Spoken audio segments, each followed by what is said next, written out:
Someone recently left a comment on one of my videos saying, "Nobody is buying, stop lying." And this made me laugh because despite what this person says, of course there are people still buying houses. If they weren't, I wouldn't be sitting here sharing my stories about working with buyers and sellers day in and day out. However, we are experiencing some areas seeing a slowdown while other areas are moving full steam ahead. Full steam ahead, matey! So it is a tale of two markets. Hi, I'm Sarah Maslowski with KeyPoint Homes Group, a local real estate agent right here in the Northeast Metro Atlanta area, and I specialize in helping clients from all over the country relocate right here to Georgia. So what do you need to know about these two very different markets? Where should you be focusing your home search, and why are things so different in each area? All right, let's get into it. Real estate as a whole is in a very volatile position right now. There are some markets across the US that are down significantly and others that haven't seen a slowdown, and people are buying and selling at the same rate as they have been over the past 3 years. It is impossible to make any blanket statements about our market here in the Northeast Metro Atlanta area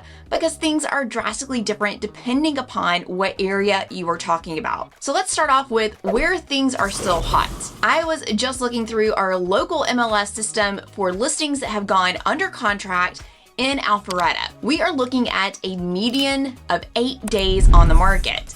But as I flip through listings that are listed as active under contract, 15 out of those 23 homes that went under contract between $645,000 and $1.45 million went under contract in less than half of that time. Most of them are going under in just 4 days. If you look at this graph showing the median days on the market over the last 5 years, you'll see that we are just a few days higher than we were during the peak madness of 2021. People still want to be in this area, in these great schools, close to Atlanta, close to shopping, close to hundreds of restaurants and jobs, so they are not slowing down buying homes here anytime soon. If Alpharetta is a place that you are considering, make sure you check out this video where I go into much more detail about why everyone wants to be in Alpharetta. We have seen a large increase in inventory in Alpharetta here recently as well. So as you can see, the amount of homes on the market has gone up every month since December of 2023 because sellers know they still have the upper hand in this area. And let's face it, more homes on the market right now is good because we are in an inventory shortage. If you take a look at Johns Creek, one of the most expensive towns in our area with a current average sales price just over $1 million, the median days on the market in Johns Creek is only 7 days. People are still moving to these areas and paying a premium for homes for all of the same reasons that they have been doing so for the last few years. And they are paying the high prices for great quality homes that they still see as a quality investment. Then if you take a look over in areas like Gainesville, where the median days on market is currently sitting at 24, or Brazelton, where it's all the way up to 34 days on the market. I say all the way up. Isn't that funny? It's just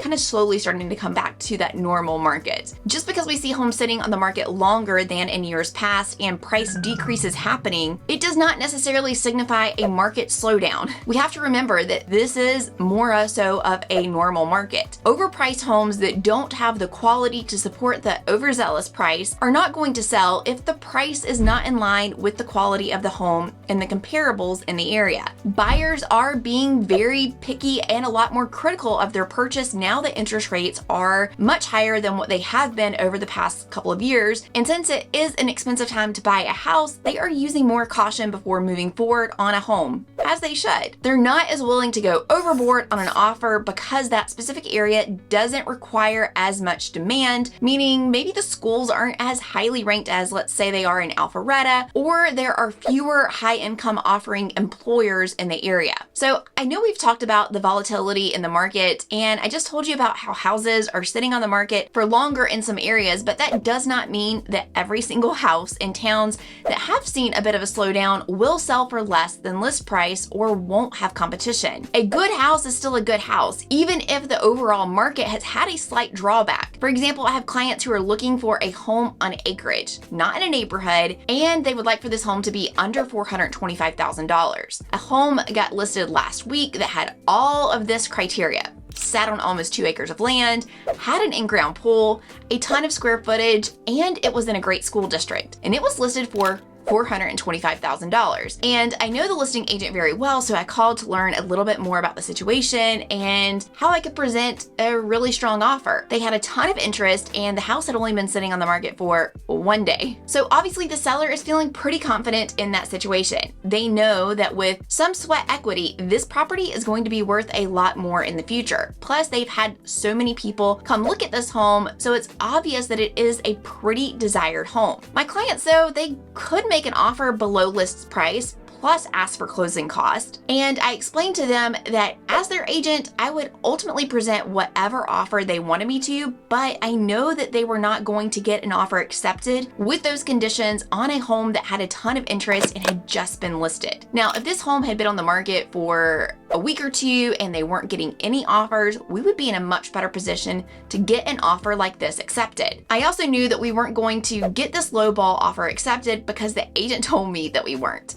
What do you mean we got no deal? This was obviously a hard conversation to have with my buyers, but they felt that they just couldn't justify the price based on the amount of repairs and what were needed. And they didn't want to use up all of their cash paying for this home that was at the top end of their budget and not have any money left over for the updates. Obviously, no one wants to be in a situation like this, but it reminds me so much of a client that I had back in 2020. I helped them sell their house and they made a good profit from selling, and their goal was to buy a ranch home on a basement for under $375,000. Now, back in 2020, this was a lot more feasible of a task than it is today, but they decided to rent for a while because they could not find the perfect house. And then they were gonna buy a home whenever they found it. And they thought that the market was going to take a slowdown. I advised them that there was no evidence that the market would slow down. And when they thought they could try to buy in 2021, they found themselves constantly getting beat out on homes, home prices shot up, and they could no longer afford the home that they wanted. Fast forward to today in 2024, those same houses that they were looking at for less than $375,000 back in 2020 are now easily $500,000. It's even more unaffordable. I can't afford it. Oh, yes, you can. To find that home that fits all of their needs like it would have been back in 2020. Now, this is just one of those scenarios that has always played in the back of my mind anytime I talk to someone who says they're going to wait for prices to fall. This is just simply not what market trends show is going to happen. And I feel like it's my job as a really great real estate agent to tell you the truth so that you can make a well-informed decision. And sometimes that involves readjusting your expectations of what you can buy in this market. I get it. No one wants to feel like they're overpaying for a house or paying at the top of the market where you're then like, gosh, now I've got to put in all of this money. Well, it just depends on what you want. Real estate agents can't control the market and what homes are priced for. It's only the market deciding if people are willing to pay what prices people are asking. I think people are quick to use the line of, well, of course you're going to say that. You want to sell houses so you can make money. You can't argue with data. If you look at home prices over the last 15 years, they just continue to increase. Just because some buyers have pulled back in certain areas because home prices are unaffordable for the product that's available and overpriced homes are being lowered to the correct price does not mean home prices are falling. This is all I could think about as I was trying to explain it to my client about this particular home. If you don't buy now and wait for prices to fall, you're going to be stuck in your rental for good.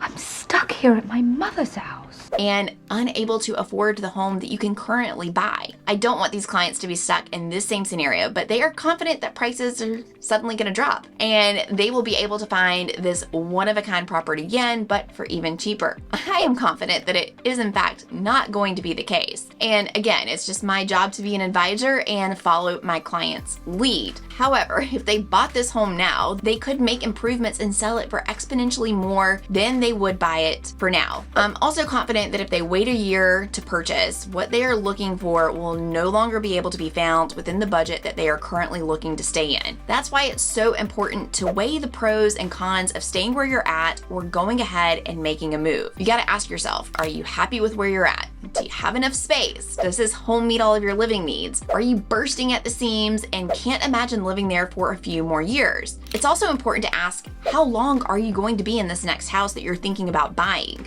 I asked my clients this question, they told me 15 years. I could definitely understand and would not advise you to buy a home that you felt like was overpriced if you were only going to be living in the house for just a few years. But if you see yourself and your family in this home for 10 plus years, it is a great decision to go ahead and buy. If you spend $40,000 in rent over the next few years, would that be worth it, or would that money be better spent in a home that fits your needs better? Yes, interest rates are making it a more expensive time to buy, and I understand that some people just don't believe we can continue at this pace. If you do need to buy a home that better fits your needs, but you are also need closing costs and want to be able to negotiate on the price, you need to go after homes that have been sitting on the market for at least 2 weeks in order to have that negotiating room. That time on the market shows the seller that they have missed the mark price-wise, and they are going to have to come down if they want to get their home sold. Another misconception I frequently hear, and something else that buyers need to understand, is that we are not going to have a sudden influx of foreclosures. If someone begins to fall behind on their mortgage in a home that they've owned for at least 2 years,